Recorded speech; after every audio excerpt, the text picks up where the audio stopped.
Hello and welcome to the English We Speak. With me, Feifei. And me, Rob.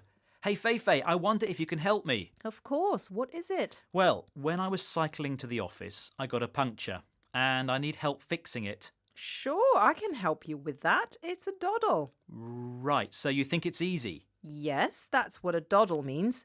If we say something is a doddle, it means it's easy to do. It's an informal expression. Okay, if you say so. Now, can we hear some examples first? Yes, that's a doddle too. According to the instructions, building this bookshelf should be a doddle. Getting to the museum is a doddle. You only need to take one train straight there. The test was a doddle, and I got full marks. You're listening to the English We Speak from BBC Learning English, and we're hearing about the expression a doddle. We can say this to mean it's an easy task to do, just like mending your bike puncture. In fact, it's such a doddle, maybe I can show you how to fix it, Rob. Well, I did try, and I managed to break the wheel. Oh no, maybe fixing your puncture won't be such a doddle after all. Maybe not. Perhaps it's time to start walking. Good idea. Walking to work will definitely be a doddle. I hope so. Bye-bye. Bye. Hello and welcome to the English We Speak. I'm Feifei. And I'm Neil. Where's your beard? Oh, I shaved it off. Fancied a change. Beards are such a thing these days. Yep, ever since beards became a thing. I found them a bit boring. A thing.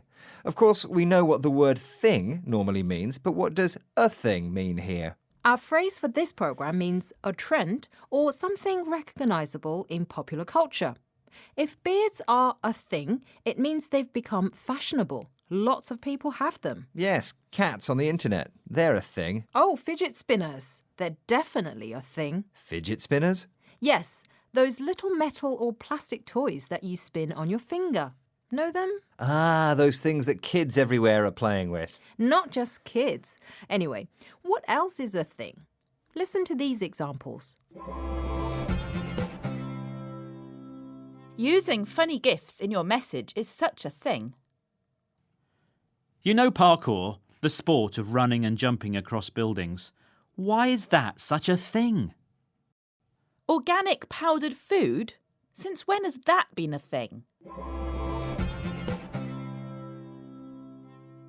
A well-known use of this phrase was after American personality Kim Kardashian posted a picture of herself pregnant with the words pregnancy lips. It's not a term that many people had heard of and prompted responses like this. Pregnancy lips? Is that even a thing? Yes, when someone refers to a trend you haven't heard of or that you doubt exists. Feel free to respond with, is that even a thing? But there's little doubt the phrase a thing is itself a thing. It's now been included in major dictionaries. There we are, a thing. No plans to grow the beard back then. Only when being clean-shaven becomes too much of a thing. Bye. Bye. Welcome to the English We Speak. I'm Beth. And I'm Feifei. We have a word used when something is a disappointment. It's the noun blow in a blow. A blow. Can you give us some context, Beth? Well, I've been trying to buy a new car. I saw one I really liked and I was just about to buy it, but I've just found out that it sold yesterday. It's a bit of a blow. It does sound like a blow. How disappointing. A similar thing happened to me when I was looking for a flat. I made an offer, but someone made a higher offer, so I missed out. What a blow. This word is especially used when something hasn't gone the way you imagined and has ruined your plans. And is often used when something is delayed, cancelled, or fails. Did you find your phone, by the way? I heard you lost it. No, so I've lost all my pictures and contacts. It's a blow. Let's hear some more examples. We didn't get the funding, so the project can't go ahead. It's a blow. It was a bit of a blow when they found out the festival was cancelled. We'd made a lunch reservation for 1 p.m, so it was a blow when the train was delayed until 1:30. You're listening to the English We Speak from BBC Learning English, and we're learning the word blow in a blow, which is a way of saying something has happened that is disappointing. Blow can also be used as a verb in the phrase it blows to express something annoying, though this isn't as common. For example, it blows that I didn't get the car I wanted. Definitely. By the way, Neil is selling a car, did you know? Yes, it's a nice one, but far too expensive for me. Oh, another blow. Oh well, good luck finding one. See you next time. Bye. Hello and welcome to the English We Speak. I'm Feifei. And hello, I'm Neil. Sorry to mention it, Feifei, but why is there a big coffee stain on your top? Because I spilled coffee all over me. Ah, that was a bit silly. And did I notice when you arrived that you were limping? Yes, I was. And thereby hangs a tale. Where? Did you trip over a tail? No, Neil. I mean, there's more to tell you. When we say thereby hangs a tale, we mean what I have told you involves a longer explanation, or there's more to tell you. It's an expression taken from As You Like It by William Shakespeare. So, let me explain why I have a coffee stain and limp. If it involves me, then no. It does. Oh. Shall we have some examples of thereby hangs a tale? Why are you covered in mud? Well, thereby hangs a tale. I won that medal for bravery, and thereby hangs a tale. What a journey! All the main roads were closed, so we had to drive cross-country, and thereby hangs a tale. You're listening to the English We Speak from BBC Learning English. I've been telling Neil about the phrase, thereby hangs a tale. It means there's more to say about what I have already told you. Neil, can you guess what's happened? So you have a limp and you have a coffee stain on your top. Were you dancing with a full cup of coffee? I wasn't. In fact, I was walking to the studio, carefully carrying my coffee, when I tripped over a bag of potatoes in the corridor. Ah, that's my bag of potatoes. I thought so. But why is there a bag of potatoes in the corridor? Well, thereby hangs a tale. I'm all ears. I'll tell you later. It's time to go now. Bye. Bye. Hello and welcome to the English We Speak. I'm Feifei. And hello, I'm Rob. Rob, I'm having a bit of trouble with my computer. What again? What's the problem this time? Well, I've written the script for this program, but it won't save, and I can't print it out. This computer just does not work. Can you fix it? Let me have a pop at it. A pop? Are you going to make it explode? That's a bit extreme, Rob. Don't worry, Feifei. If I have a pop at something, I just mean I'll try and do it. So I'll have a go at doing something like fixing your computer. Right, okay. Rob, have a pop then, but just don't delete all my work. Don't worry, Feifei. I would never do that, would I? Let's hear some more examples of the phrase while I sort this out.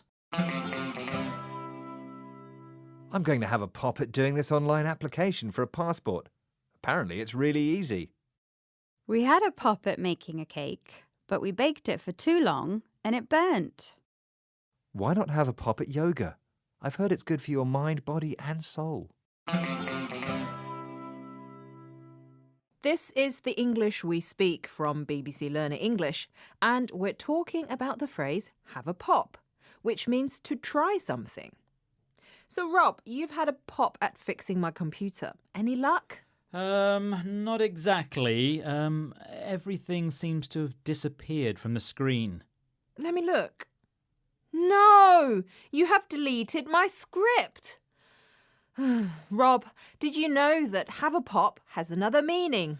Oh yeah, what's that? To have a pop also means to criticise or even to try and hit someone. Oh. And I'm going to have a pop at you for losing my script. Hold on, Feifei. If we don't have a script, we won't know what will happen next. I think the listeners know, Rob, don't they? Bye. Bye. Ouch! Welcome to the English We Speak. I'm Rob and I'm live here with the hero of the day, Feifei. Thanks, Rob. Hello, everyone. Now let's talk about that fantastic performance. BBC Learning English FC were 2 goals down and then you came along and scored 3 times in the last 10 minutes. How do you feel? Well, it was really all down to the team. I was just the right person in the right place today. A very modest answer, but the crowd are going wild about you. Just listen. It's fair to say, Feifei, you played a blinder. Just doing my job. Though, as a proud BBC Learning English FC player, there's one thing I would like to say to the audience. Of course, go ahead. I'd like to explain that phrase you used, to play a blinder. To play a blinder is a phrase used to describe an amazing display of skill, usually in sports, but also in other areas in life. Yes, not only did you play a blinder in the football game today, Feifei, you played a blinder with that definition. Listen to the crowd. I'd like to add a little more, Rob. Why do we use the word blinder? Well, imagine you're watching a dazzling performance. Something so good it seems to shine brightly. The idea is that it's so shiny, so dazzling, it could cause someone watching to go blind. Oh, like looking at the sun. Thankfully, it's just an expression. If you're watching or listening to this show, we're sure your eyesight won't be affected. Let's have some more examples. Teresa played a blinder today in the final. What a simply amazing performance on the tennis court. Did you see Mexico beating Germany in the World Cup? Mexican forward Irving Lozano played an absolute blinder. Darren, what an awesome presentation. You played a blinder. I'm pretty sure we've just won some new clients. You're listening to the English We Speak from BBC Learning English. Please notice that in the last example, we weren't talking about sport. You can also play a blinder in a work or business context, or anything that involves skill and performance. Well, Rob, I think we've both played a blinder today. Thank you. Which reminds me, hang on a second. Let's bring back the cheering crowd. I love it. Wouldn't it be great if we could have people cheering us just like that in real life? And wouldn't it be fantastic if, in real life, you were actually good at football? Hey, come on, we both know I played a blinder, at least in the programme. Okay. Bye. Welcome to the English We Speak. I'm Beth. And I'm Feifei. We have an expression all about being very happy, particularly when your face suddenly reflects how happy or excited you are. It's a nice phrase for Christmas, and it has a Christmas word in it. It's light up like a Christmas tree. Light up like a Christmas tree. Can you give us some context, Beth? Well, think about a Christmas tree. When you turn on the lights, it's suddenly much brighter. It's full of life and energy. Now imagine this being your face. Last year, I got a puppy for Christmas. It was such a shock. When I saw him, I lit up like a Christmas tree. I was so happy. Wow, I can imagine your face. Very excited. When I was a child, I really wanted a doll's house.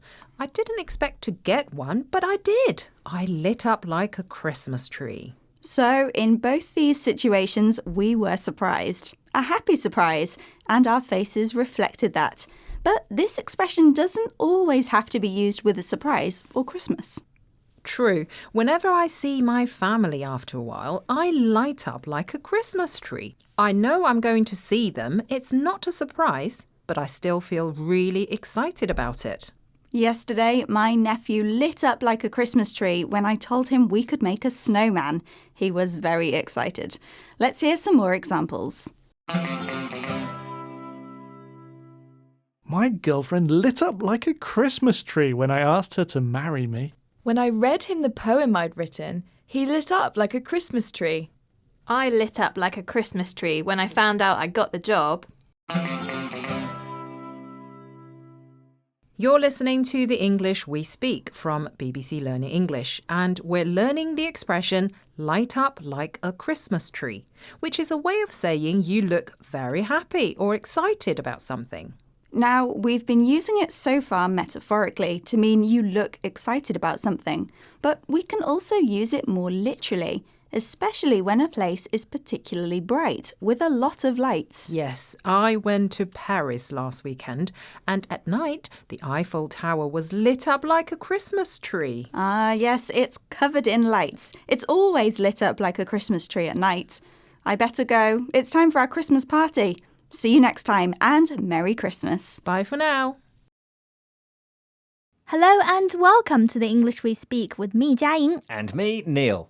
Have you started working on your act for this year's BBC Learning English talent show? No, I've been too busy writing a presentation for you and doing your shopping. Why are you asking me to do everything for you? Because you're so good at it. Plus, I need time to perfect my act for the talent show. I have made a flying start. What? For your act, you're starting to learn how to fly? No, Neil. I didn't say I was starting to fly. I said a flying start. I'm actually learning how to juggle umbrellas. We use the expression a flying start to mean an excellent beginning. We often use it to talk about competitions or races in which someone makes a strong or quick start. Ah, okay. Well done on making a flying start on your umbrella juggling act. I can't wait to see it. I've already juggled 7 umbrellas. I'll show you my skills while we listen to these examples. Your son has made a flying start in the class. He's a brilliant student. The athlete got off to a flying start. She set a record in the swimming event. A flying start on a diet and losing a few kilos early on can really boost someone's confidence. This is the English We Speak from BBC Learning English. We're talking about the expression a flying start, which means a strong or good beginning. We often use it with the words have, make, or get off to. I can't believe you juggled all 7 umbrellas. How long did it take you to learn? About an hour. Like I said, I got off to a flying start. You really did. That was amazing. I need a flying start with my act. I'm learning to say the alphabet backwards. Well, good luck with that boring act. Thanks. Right, I need to go and train harder. I want to win this. Bye. Bye.